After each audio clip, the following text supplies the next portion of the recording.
আমাদের বাংলাদেশে একটা ক্রিকেট টিম আছে, সেটাকে ইংলিশে বলা হয় বিসি, আপনারা জানেন, অর্থাৎ বাংলাদেশ ক্রিকেট টিম।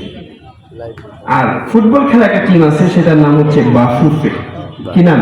বাফুফে, অর্থাৎ বাংলাদেশ ফুটবল ফেডারেশন। আপনারা অবাক হয়ে যাবেন, এই ক্রিকেট টিমের পিছনে এত পরিমাণ কোটি কোটি টাকা ব্যয় করছে, আপনারা কল্পনা করতে পারবেন না।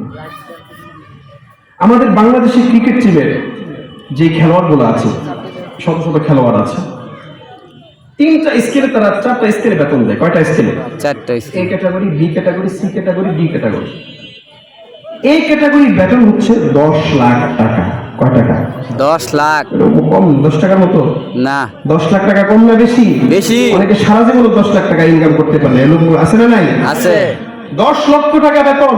বি ক্যাটাগরির বেতন হচ্ছে 8 লক্ষ টাকা, সি ক্যাটাগরির বেতন হচ্ছে 6 লক্ষ টাকা, ডি ক্যাটাগরির বেতন হচ্ছে 4 থেকে 2 লাখ টাকা।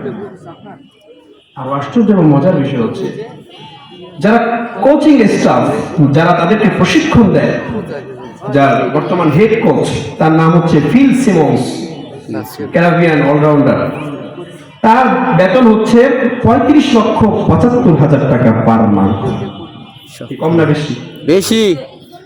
এটা হচ্ছে হেড কোচ।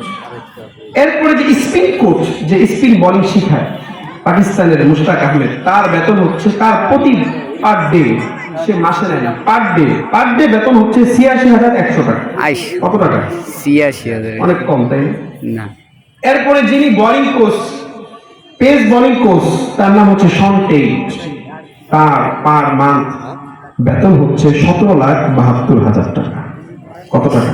17,72,000। সম্মানিত উপস্থিতি, আরো যে কত কোচিং স্টাফ আছে, ফিল্ডিং স্টাফ, এরপরে খাবার টাবার তাই না দেয়, ওয়েটার, এই সমস্ত মিলায়া শত শত হাজার হাজার কোটি টাকা আমরা বাংলাদেশ ক্রিকেট বোর্ড বিসিবিকে বেতন দেই পার মান্থ। আপনাদের কাছে প্রশ্ন, এত শত শত হাজার হাজার কোটি টাকা আমরা ইনভেস্ট করলাম, তারা তো আমাদেরকে মনে হয় কয়েকবার কাপ নিয়ে আসছে। কথা বলেন, আমাদেরকে তো কয়েকটা কাপ আমাদেরকে উপহার দিচ্ছে, দেয় নাই? না। প্রশ্ন উত্তর দেন না কেন? দিছে না। আমাদের কি আমল নামায় 2-4-5টা কাপ আছে না? কি বলে? তো শত শত কোটি টাকা ঢাললাম, 2-4-5টা কাপ নাই। আচ্ছা, কাপ নেই মানলাম, রানার্স আপ হয়েছে, মানে যে খেলায় জয় হয় তাকে সেটাও জয়, আর যে জয় হয় না তাকে বলে রানার্স আপ। রানার্স আপ হয়েছে? না, না, রানার্স আপ হয় না। সেমিফাইনাল জিতছে না, সেমিফাইনাল জিতে নাই। যেই সমস্ত ক্রিকেটাররা, খেলোয়াড়রা সেমিফাইনাল খেলতে পারে না, কোয়ার্টার ফাইনাল খেলতে পারে না, রানার্স আপ হতে পারে না, ফাইনালে কাপ নিয়ে আসতে পারে না, কাপ তো দূরের কথা, একটা চায়ের কাপ পর্যন্ত তারা দেয় না, তাদের জন্য শত শত কোটি কোটি টাকা ব্যয় করা হয়।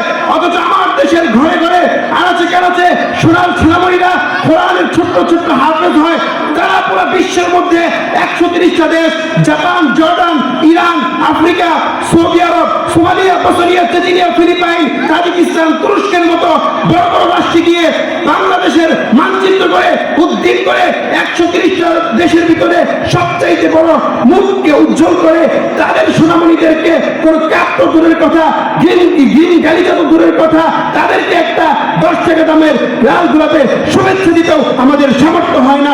এই জাতির মধ্যে তার চাইতে কপাল পোড়া আসমান নিচে জমিনের উপর আর হতে পারে না। ঠিক কিনা বলে?